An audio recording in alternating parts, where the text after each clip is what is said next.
Hey, it's Clay, and this will be a video chart on ticker symbol BPMX. We will take a look at the 30-minute time frame. Real quick, what do I mean by 30-minute in case maybe you're new to charts? Instead of each one of these candlesticks here representing 1 day's worth of price action, which is what you would normally see, each one represents 30 minutes. So while this here may look like several days worth of time, it's actually today's price action broken down into 30-minute time slices. Wanted to do this time frame, think does a good job of telling the quote-unquote story of the price, and then just makes mapping out levels of support and resistance a bit easier to see.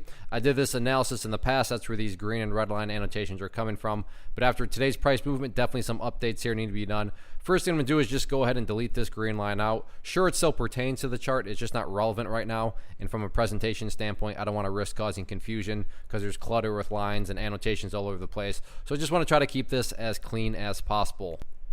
The first update, though, that does need to be made comes about based on a foundational rule in charting, which states when levels of resistance are broken and closed above, you want to see them act as support. So for those of you that have watched the videos in the past, hopefully remember me talking about 23 cents as that level of resistance, but now this would be considered an area of support. And I'm not going to call it a must-hold level of support, but it's definitely an ideal level because you don't want to see the price going back to where it was. And how am I defining that? Well, down below 23 cents. I mean, if the price were to come down here, bounce around and then work its way back upwards, that would still be very, very solid because it's keeping the chart in this section of the in this section of the overall chart compared to if it were to fall down below it. Well, now it's back inside of this range. Now don't get me wrong, if the price falls back inside of that range, I'm not saying the entire chart is ruined or anything like that, but yeah, preferably speaking, staying up above 23 cents, staying up above in this kind of new territory of the chart would definitely be preferable. And just to kind of really illustrate this that much more, let me zoom out on the chart a tad bit more, and let's all put on our imagination caps and just call each one of these stair steps. So there's one stair step,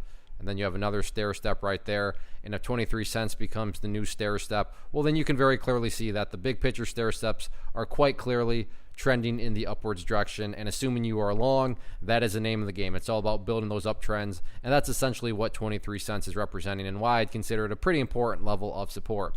As far as levels of resistance, the key level right now to keep an eye on is going to be right up there at 25 cents, which is where the party stopped today. So 23 cents at a level of support, 25 cents that level of resistance.